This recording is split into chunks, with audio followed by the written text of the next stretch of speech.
Today's guest is a founder of TrustED, a framework for business, organization, and school improvement focused on developing trusted leaders. He is also an executive consultant, an adjunct professor, and an experienced teacher and a school administrator. Welcome to the show, Dr. Travis. How are you doing? Thank you. I'm doing just splendid. Thank you. That's awesome. Thank you so much. I really appreciate your presence here right now. Thanks so much for Great joining to me on this talk with another episode. Toby. Exactly. Yeah, I was just telling you about that. That I found it so fascinating that we both bear Toby. Yours with a Y and mine with and I with I. And I was like, yeah, it's still the same way to pronounce it. Thank you so much, Dr. Travis or Toby, for joining me on this episode. I really appreciate it. I would just love to kick off with your life story and your life journey so far, your career journey also. Like you are the founder of Trust ED, and you're a professor, you're an executive consultant, experienced teacher, school administrator. So I'd love you to share a little bit about your life, your career journey, what inspired you to go into academics, into education, and also helping school leaders assess, establish, protect, and maintain high levels of trust through the K-12 school improvement and reform. It's a big question. Kind of the short. I think the short answer. How did I end up in the education field? I think really have to just give credit to teachers and mentors that I had in my youth, and then on through my adult life. And seeing the impact and the influence of education, and really, you look at every endeavor in the world is influenced through education, and it doesn't matter what your profession, doesn't matter what your sector that you're working in. All of those are influenced through what happens in schools. And so the vital importance of what's going on in education is critical to the future of humanity. It's been said the world of tomorrow is walking in the hallways of schools today. And it sounds a little hokey, but it's really true. And so that vital importance. And so that influence of teachers in my life, I think motivated me to get involved as a teacher. And so that's probably the motivating factor there. The issue of trust, which, yes, it became part of my doctoral dissertation. I've written a book and very key element in the consulting and the training that I do and the leadership. Frankly, we talk about it all the time. I'm currently a school superintendent as well. And just realizing not just only through the research, but through personal experience and observation for years. But I'll give you one statistic, Toby, and that says the number one indicator of successful schools, and this is also true in organizations, and the corporate sector even, the number one indicator of success is high levels of trusted leadership. And for example, excuse me, in my research, we were able to identify a direct correlation between student achievement levels, teacher retention, community volunteerism, and a whole other list of school benefits are directly tied and influenced by the level of trust in the school's leadership. Well, then you jump over to the corporate sector and you see the exact same types of results, although their benefits look a little bit different. But literally, the companies, the organizations where they have the highest levels of retention of quality employees, where they have the highest levels of innovation, those kinds of indicators and benefits to organizations are directly influenced and tied. There's a direct correlation to the level of trust and leadership. And so my work and passion really has been in the field of, well, how do we assess trust? So how do we even get our arms and minds around this very, fluid kind of topic? A lot of people think, well, trust is just a soft skill. Either you have it or you don't. And actually, nothing could be further from the truth. Those that are trusted are very intentional about it, about developing it, protecting it. And then what are the specific skill sets and competencies to have in place in order for high levels of trust to exist. And so that's the work that I currently try to model as best I can. And we all have points of failure. But then the work that I do in walking alongside, especially school leaders, and I also work in the nonprofit sector and a little bit in the corporate sector, but mostly my work is focused primarily in the education sector, but it's transferable. And I think this is why, the book has gotten so much attention, and Forbes picking up a number of articles with me recently, and which was a big surprise to me. I'm like, why in the world would, they're listening to this academic, but it's because these truths are universal. The application is universal. Trust is critical for all relationships, but especially in leadership of organizations, schools, and businesses. Yes, and that's why I'm so excited to be speaking with you today, because you combine very essential elements of life, like education and school, which is very, very important, and also trust. We need trust for everything, like you said already, and and leadership too. We need to be leaders of our own lives, leaders of our organization, leaders of family, leaders of everything possible. That's so. Those are very essential. How will I say, building stones of our lives. And I love the fact that you were talking about that a trusted leader reflects, has this direct relationship with the performance of students and the performance of employees, for example. Can you explain this relationship to us a little bit better? Sure. So again, if it's easiest for me to talk about it in school terms, but there are, again, universal applications. But think about it this way: in a school, often we look at what's typically seen as the highest measure of success or student achievement levels. So if we want high levels of student achievement, well, what do we know creates the setting, if you will, an educational learning environment that creates the highest levels of student achievement? What we find is it's when students are engaged and self-motivated. So then we have to look, okay, what creates the highest level of student engagement and student motivation, self-efficacy in the classroom. And what we have found through the research and practice is it's all about trusted teachers. So if students have a trusted relationship with their teacher, students get more engaged. And when they have high levels of engagement, you have higher levels of student achievement. Well, now keep backing it up. Now we have to look at, okay, if teachers are the most critical element of a student's learning, which they are, what are the factors that keep teachers engaged and motivated? Because that's the other piece of this. You have to have teachers who are highly engaged, highly self-motivated, that are innovative, that are passionate about the classroom. Well, the number one factor is a trusted relationship between the teacher and their school administrator. Yes. And that's where, again, this direct tie back.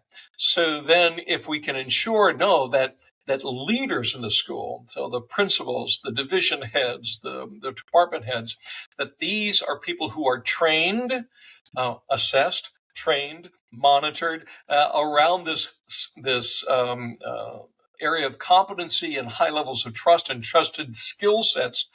This is what creates, again, that direct line to how students achieve. And if we don't spend our time and effort in ensuring that's the case, then what we see the majority of time, so it happens, it's so predictable. If schools are not investing in the professional development of their leadership to be highly trusted, then it doesn't matter what school improvement initiatives they're doing, the vast majority fail if you skip that step.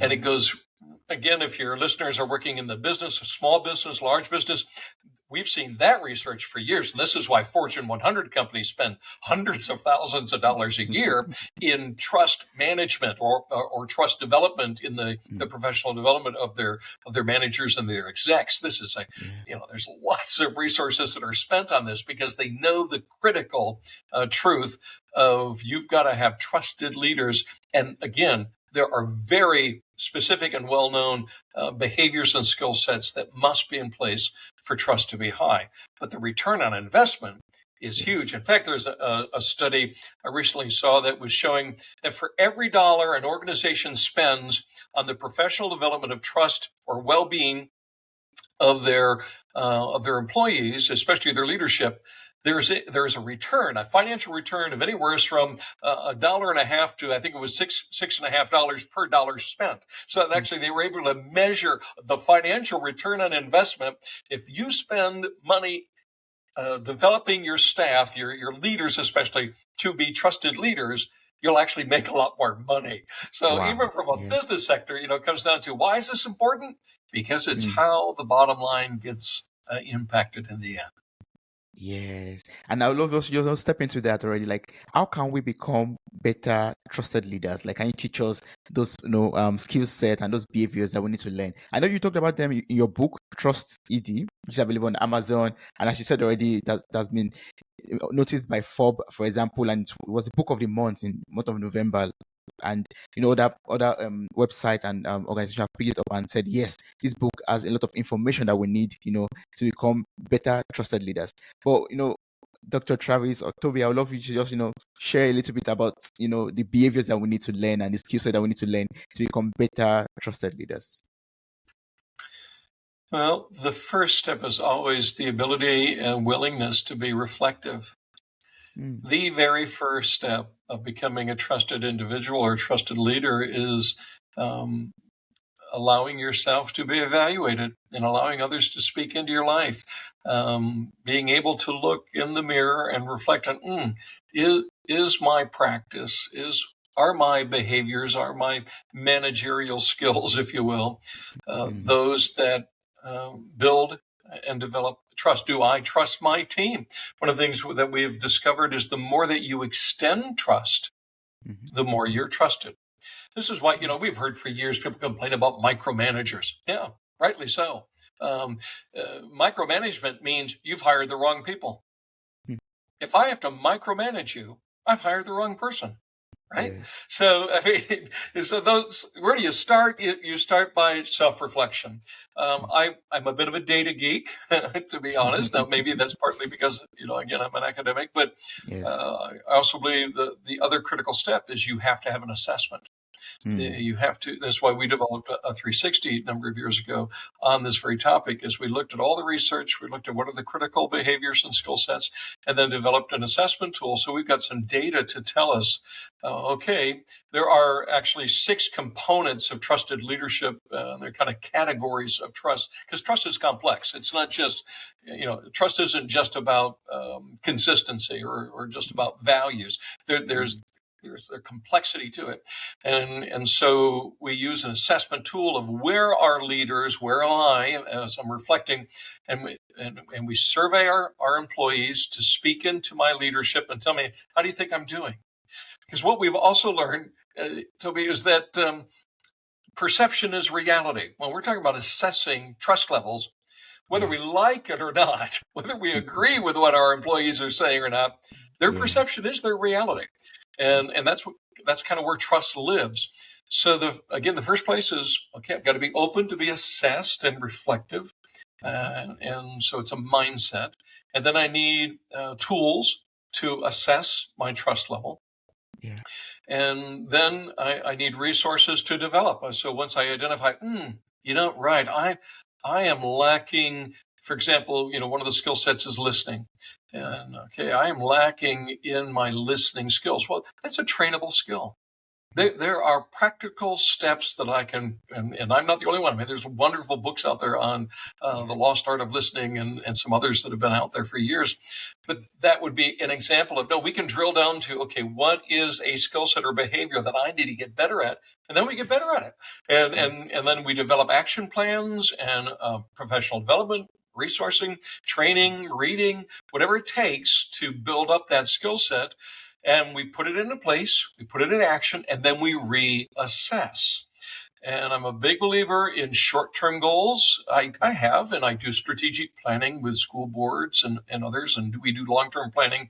But for school improvement or organizational improvement, what really counts are short-term goals. It's, okay, let's identify a need, let's create a strategy to address it, let's measure it, and then let's set a goal that we can fulfill within a matter of months. Yeah. Let's go. Let's change. And this is how schools and organizations get better, is with short increments of improvement. It's also how you build a positive culture. If you can give your organization quick wins, it creates a vibe. It's like, oh, this is a growing, happening place. This is getting better and better, and I want to be a part of this. And it fuels an environment of positivity that people want to be in. And this is why retention rates go way down in those kind of environments. People don't want to leave. It's no longer primarily about the money necessarily or the benefits. It's, no, I love this place. I want to work in this environment. So that's some of the payoff. Anyway, that was a long answer to your question. Where do we start? Self-reflective, assess it, get strategic, get into the weeds. What specifically do I need to do better? And maybe it's, well, I could give all kinds of examples, but that's, again, listening is one of those specific skill sets that trusted leaders are really, really good at. Yes. Can you teach us how to listen better? Like, if I want to learn how to listen better, how can I do that? Can you share some quick tricks or some, tips on how to listen and understand better? Yeah, so, quick trick is stop talking. Oh, okay. Right? So when you're listening, it's eye contact, if it's culturally appropriate. And I realize, we're talking to probably an international audience, and that does vary from culture to culture. But in a North American culture, it would be, okay, am I making eye contact with the person that I'm listening to? I use a little acrostic that I developed in my own practice years ago with the word listen. And so, the L is I'm looking. It's the power of the eyes. So I'm looking at the individual. I'm not looking anywhere else. I'm being inquisitive. I'm asking questions. I'm not going to solutions yet. I am making sure I'm understanding. So I'm initiating questions of clarity. So when you say this, is this what you mean? And you're interested. So you're also acknowledging to the person that you're talking to that you really are taking in what they're saying, and you're asking for clarity. The S is stay focused. Put the phone on silence, right? Yes. Stop looking at the clock on the wall. If you've got a door, that you can close, it's stay focused. The T is give them your time. One of the things that communicates value more than anything else in a relationship is time. I value you and I value our time together, and I am not going to rush this. Now, in an organizational setting, I'm a busy administrator. I do have to often say, as people come in to meet with me, I'll say, I'm really glad you're here. I've got a 40-minute window that we can talk. Let's talk. This 40 minutes is yours, and you give them as much time as you can. E is empathy, and here what you want to focus on is just being as empathetic as you can be. And it doesn't mean you're in agreement necessarily. I might have a frustrated parent or a student or an employee in here, and they're upset and they're burning mad about some issue, and I might even disagree with them as far as, what they're arguing for. But what I can say and mean it authentically is, this must be very difficult for you. I can see this has hurt you badly, and I can be empathetic. And this is part of hearing people's pain. And often people a friend of mine calls it verbal vomiting. They just need to get it out, and they need a safe place to do it. And they've chosen your office to do it for whatever reason. Yes. Let them do it. It's okay. I have another friend who was a mentor of mine. He would put on this imaginary bib. You wouldn't know, but he would do this motion with his hands, wiping down to his front. And I learned later what he was doing. He was literally putting on a bib in his imagination so that people could vomit all over him verbally. And he would just sit there and listen and take it. And he wouldn't try to correct them. He would just say, is there anything else you want to share? Let me hear it all, and just let them go. And it's amazing when you let people do that. Sometimes that's really all they needed. They just needed to get it out and have somebody in authority hear them. And then you can invite them into the solution. It's like, so where do you think this should go? What do you think should be next?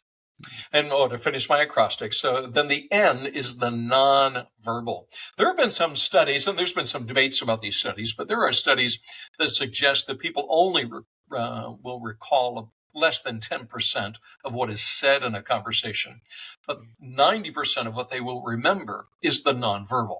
So, your posture, again, the eye contact. If I try to have a conversation with you, but I'm sitting back in my chair with my arms crossed and my legs crossed, what is that communicating, right? So, no, just like, we've learned doing virtual meetings like this, I've got to frame my head in the right part of the screen, right? It's for me to communicate and engage in our conversation. There are some nonverbal things that are going on here. Well, that's a listening skill as well. And so those would be some tricks of the trade, if you will, to be just in developing a skill set. And what I do in professional training sessions then with leadership teams is we actually practice this. We'll create role play situations of problems that employees or students or parents have, and then as administrators we will role play implementing this listen acrostic and look how it changes where we do meetings. So that's another trick, is make sure you're choosing the right location for the right conversation. And there are conversations that are perfectly appropriate to happen in the hallway or by the water cooler or whatever that might be. But there are other conversations really need to be in a private location, or maybe it's if it's more of a coaching conversation, it's alongside the employees side in a workplace, in their work environment. So in a school, maybe in the teacher's classroom. It kind of think about what is the purpose of the conversation, and then think about the environment to support that conversation. Another piece of that is the method of communication.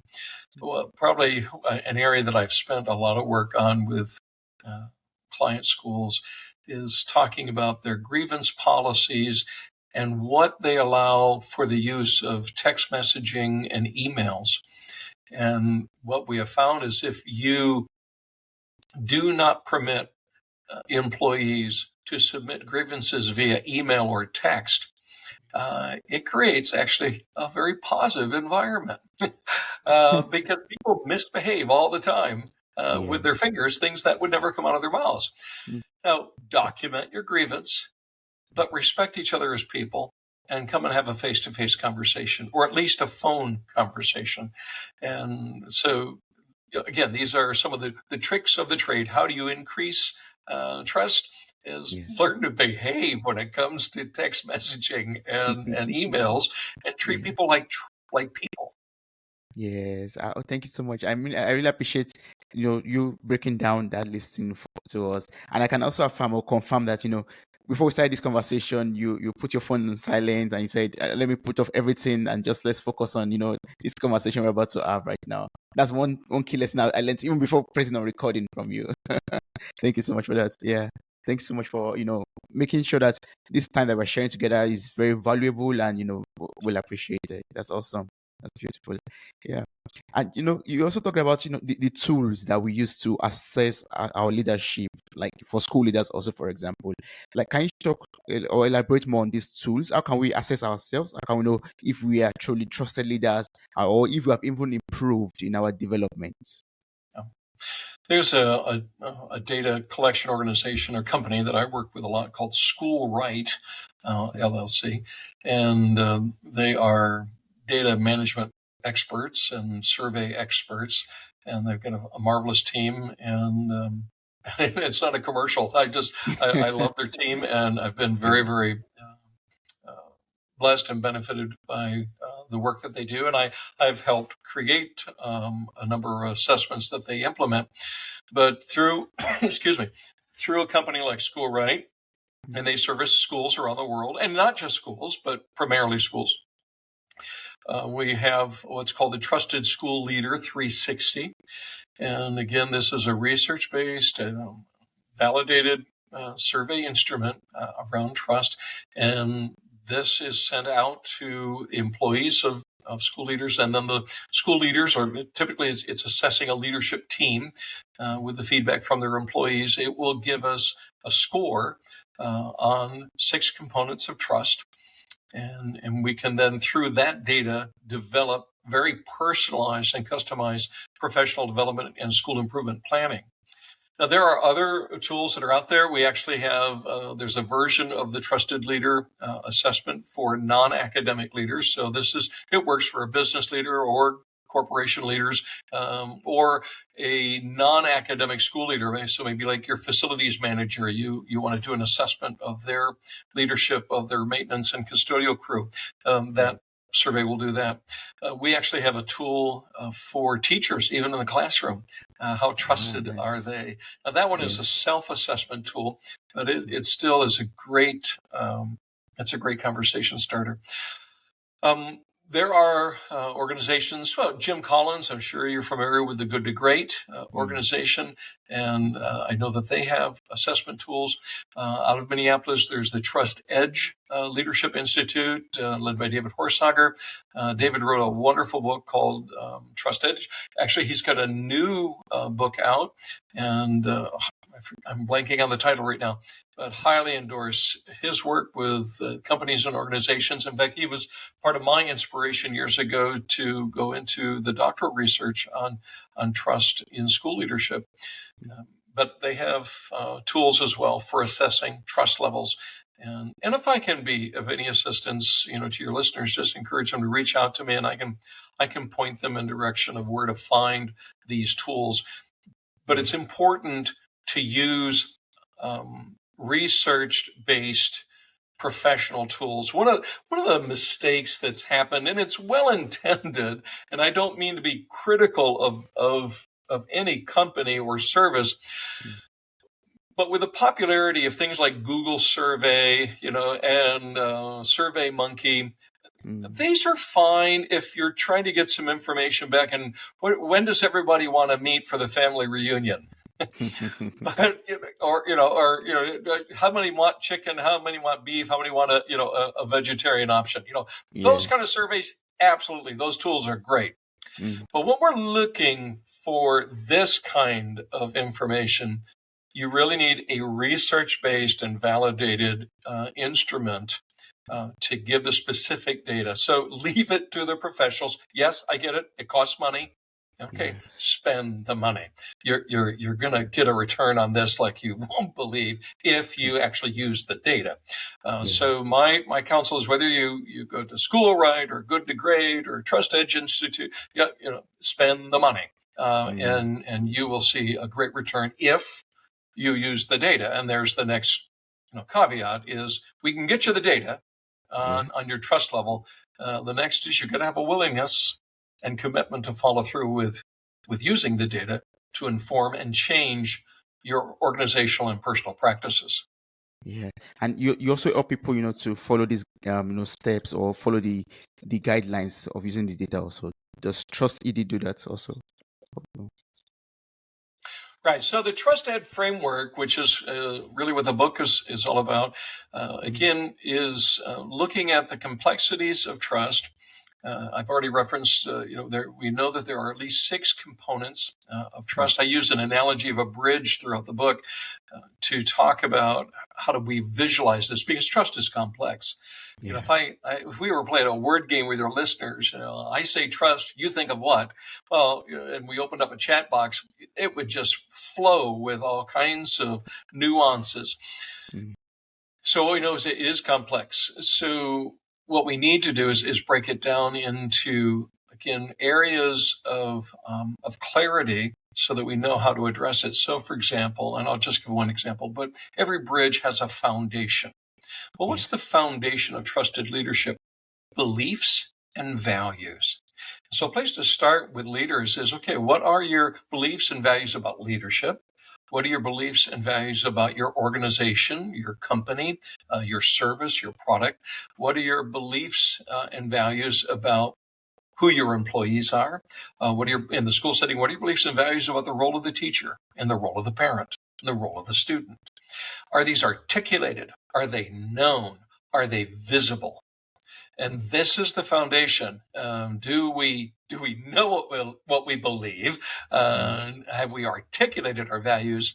And then the substructure of a bridge is there for connecting every element of the bridge to the foundation. Well, this is key in leadership.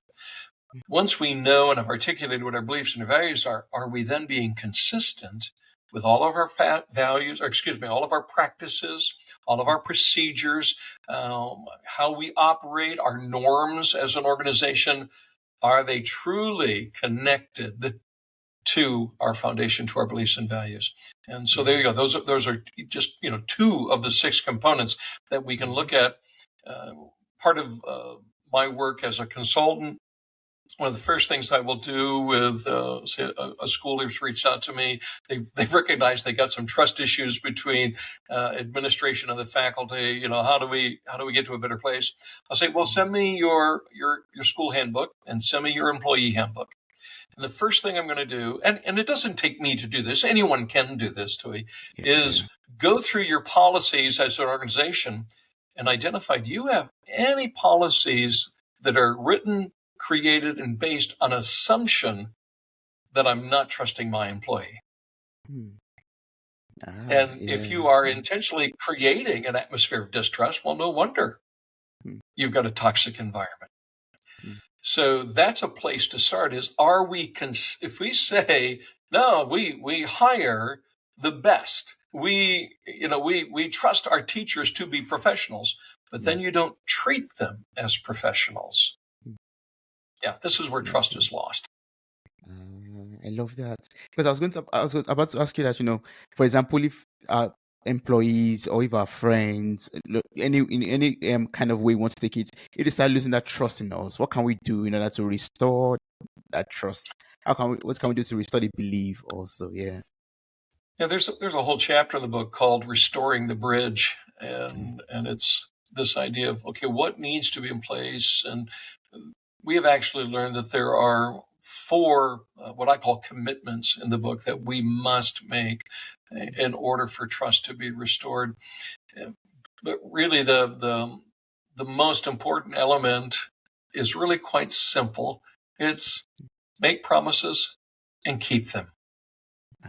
Make promises and keep them. So how do we build trust? Well, by doing what we say we would do. Well, how do you restore trust? So then how do you get strategic about that? So if I'm in a coaching conversation with a leader who has broken trust, I'll say, okay, what is something that you can do, something you can deliver to your employees in the next few weeks or months? Again, a short term, not a long-term payoff. What's something that you can do, something that would benefit them or benefit the organization or the school, that you can deliver on in a relatively short amount of time, and that you can make a promise and keep it? And then keep repeating that. Make a promise, keep it. Make a promise, keep it. This is how trust is restored. And it's not rocket science. It's consistency. Yes, I love that word, consistency, which is also a challenge on its own. If I may, let me make a broader application or more personal application, because I know your listeners aren't just school leaders or business leaders. Relationally, right? It's like, okay, if I'm restoring and trying to get in a better place with my spouse, right? It's, hey, sweetheart, I will do the groceries this week, and I do it. Hey, don't worry about the dog this week. I've got the dog covered. And do it. Feed the dog, walk the dog, right? It's pick up the poop, right? It's make the promise and do it. And this is how trust is restored and built. Yeah, I love that. Thank you so much for sharing that. You talked about consistency, and that's like a challenge on its own, like being consistent. I mean, I could tell my sweetheart, I'm going to, watch over the dog, and I'll do it this week, and next week I'm like, I'm back to my old self.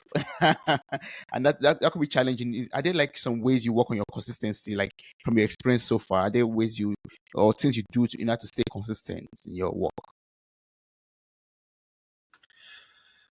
Well, again, I would go back to just keep assessing. So every time we implement an action plan, whatever that might look like, is then go back and reassess.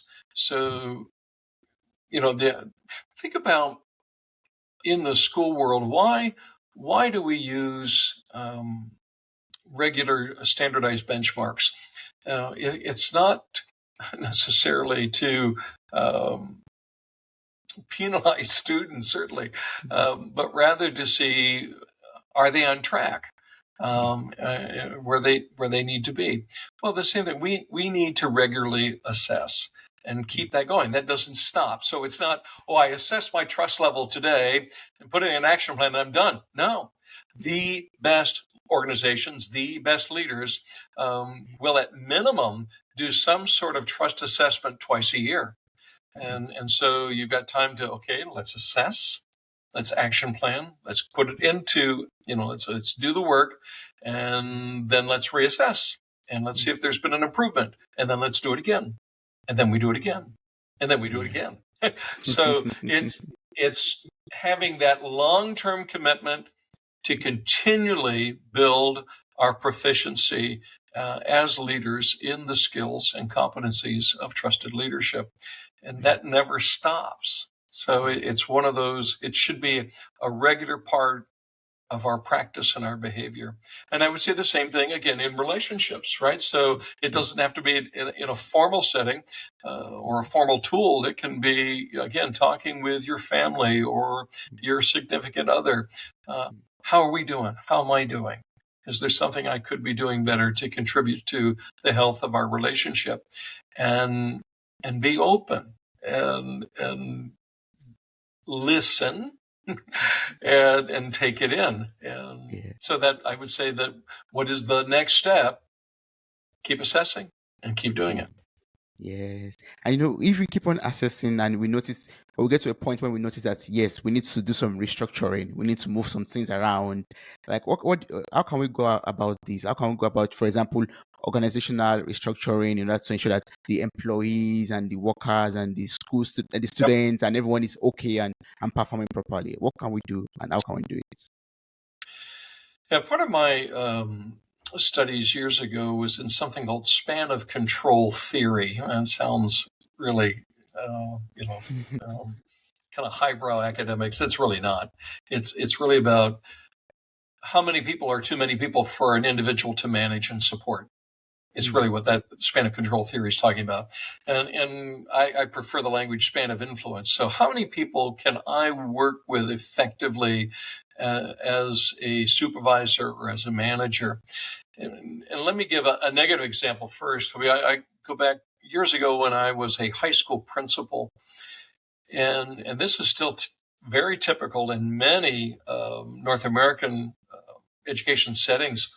I had 46 direct reports, and I had 46 teachers, faculty, and staff members who were reporting to me as the principal. Wow. Well, how in the world can anyone effectively support 46 people? It is just not possible. Literally, I was set up for failure as an organizational structure. And the most effective structures we find is team leaders are leading no more than 6 to maybe 10 on the outset of individuals. So when you look at how do we restructure our organization, make sure that no one is leading teams of no more than 6 to 10 people. And it varies from industry to industry. So if you're in manufacturing, okay, that might look a little bit different. If you've got a floor manager and he's got 20, 30 people on the line, yeah, maybe, okay. But even there, I think you've got to segment those lines out so that you've got line leaders. Disperse the leadership out to a point where you've got teams of no more than 6 to 10 people working. My job as a school superintendent is not to manage the 100 teachers that are here, right? My job is to support and encourage our principals and our department and division heads. And that is my role as superintendent. Yes, I'm the boss, right? I'm the vision leader. But really, my job is a support job. My job is to try to anticipate the needs of my principals, to run out there and meet those needs before they're frustrated, help solve their problems, run interference, solve budgets. It's making sure the wheels are on the bus and things are rolling. But it's a relatively small group. For them, they need to be developing assistant principals. They need to be developing department heads and division leaders. That, again, people are working in these smaller teams. When we see that happen, we see much higher levels of engagement. We see greater levels of innovation. Again, we see higher levels of just well-being. It's just that's a nicer place to work. So that would be kind of a general overview to organizational restructuring that supports higher levels of trust. Yes. So that means, for us to, not for us to serve properly, we have to like reduce that capacity or that number of people that we know that we are being leaders over, so that we can oversee them properly and effectively serve them properly. Yeah. Yeah. Okay. Yes. So I'll just love to ask, like, if a leader notices that, okay, is going maybe in the wrong direction, for example, or he has gone in the wrong direction for a long period of time, like, are there like some ways to right the wrongs that's been done in the past? Are there some ways to get back on track, even though a lot of people have been complaining and all that? Yeah. Well, sometimes as we know, you've got to make sure you've got the right people on the bus. So it may mean you've got to get some people off the bus. Sometimes, one of the things I talk about in the book is on restoring trust, there is a caveat here. What we've seen in the research is trust can be restored. And there are 4 commitments or pathways and practices to ensure that, with one major exception. If I have a failure of trust with my employees through a specific behavior that was wrong, and I own it, and I say, hey, I blew it. That was wrong. Forgive me. I will never do that again. And I never do it again. And I make promises and keep them. I can rebuild trust. Yes. But if I do that same action again, the research has shown us almost it's impossible. You cannot rebuild trust if it's the same failure that happened before. It's a super super small fraction of a percent that can be restored. It's not. You're done. It's time to move on. You're going to have to go someplace else and restart fresh. And I'm sorry, that's just you blew it, and you blew it again. So sometimes when we look at these super toxic environments, it often means somebody needs to get off the roster, and you need to bring in some fresh eyes and fresh voices. Another piece to getting restoration going in a really highly toxic environment is actually going back to the foundation, as I talked a few moments ago. And what I mean by that is make sure everyone in the organization is truly bought in to the beliefs and values of the organization.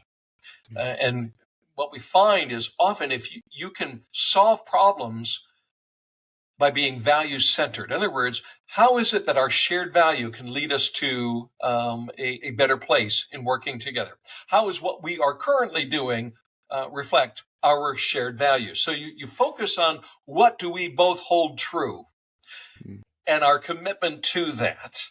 And that often will present the solutions of where to go. Or what it will bring to our attention is we don't share the same values.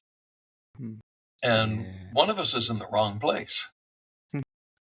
I've used the expression with some individuals, and it's a little sarcastic, but it's like, you need to go find your happiness, right? You're not happy here.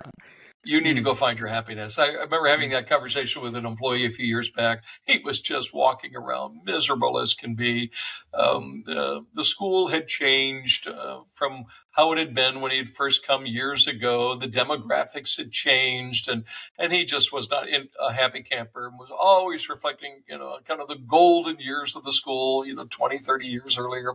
And he was just miserable. And I remember having a conversation with him. I said, maybe you need to just go find your happy place. And he did. And actually reached out to me sometime later and said, that was a hard conversation, but you were right. And he says, I needed to find my happy place. And life is short, Toby. It's like we get one shot at this, right? It's like, why remain in an environment where you're miserable? It's like, unless, there are just controlling factors around you that don't allow you to move. In most of the world today, at least within the Western world, there are opportunities galore. Move, get to a place where you can contribute and feel valued, but find a place where you share the values of the organization that you're working for, or the if you will, the community organizations that you're a part of.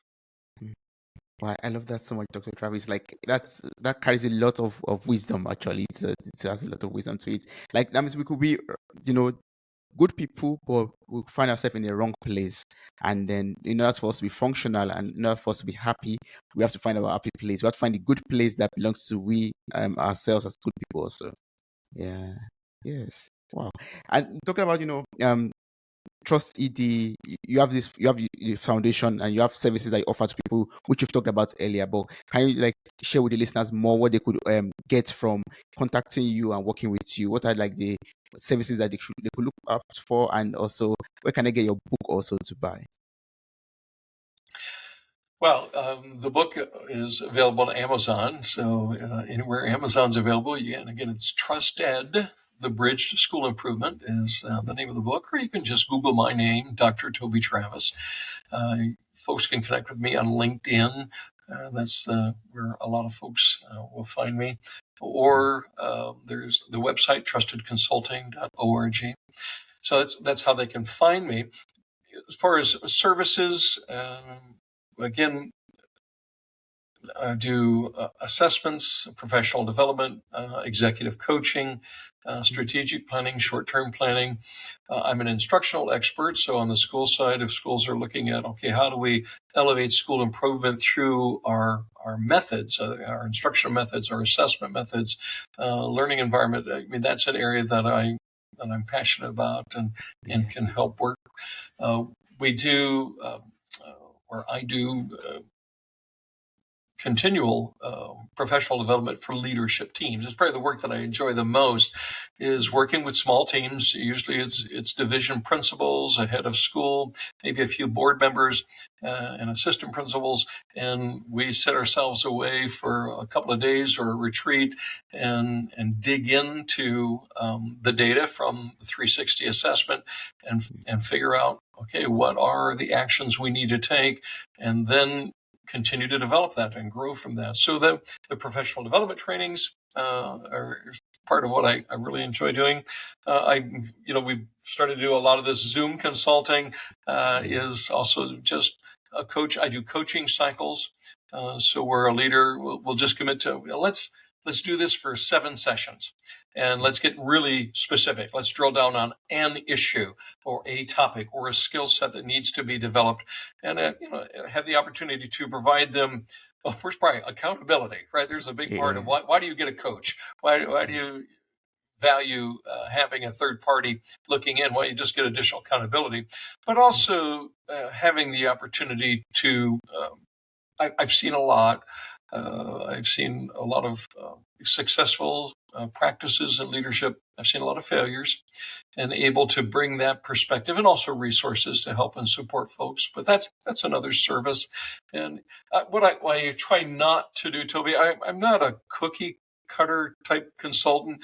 I know there's men and women out there that they got a program, and even though, I do have a program, we have a framework, but even using the framework of TrustED and looking at those 6 components of trust and how that relates, but it looks different with every individual and every situation, every context, every school, every organization has its own unique footprint, if you will. And so customizing that work is always part of what I do. So. Yeah, that's good. I'm going to place all of your information in the show notes of this episode. So I encourage everyone who is listening and would love to get across to Dr. Travis to contact him and, get on that coaching service. It's available all around the world now through Zoom and through the internet. Basically, you could be talking with someone from Australia or someone from Sure. New Zealand, anywhere in the world, basically. So you don't have to be in the US to get across to Dr. Travis, but from anywhere in the world, basically. Thank you so much for everything you taught me today. It's not only about the school improvement, but also how we could make use of all of these principles of being a trusted leader, even for our own life. Also, like TrustED or TrustED also could be used for us, as I know, in our own relationships, to trust better, to love better, and to become better people. Thank you so much, Dr. Travis. Oh, my pleasure.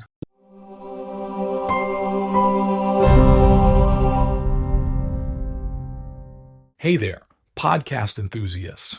Are you ready to add a little sparkle to your day?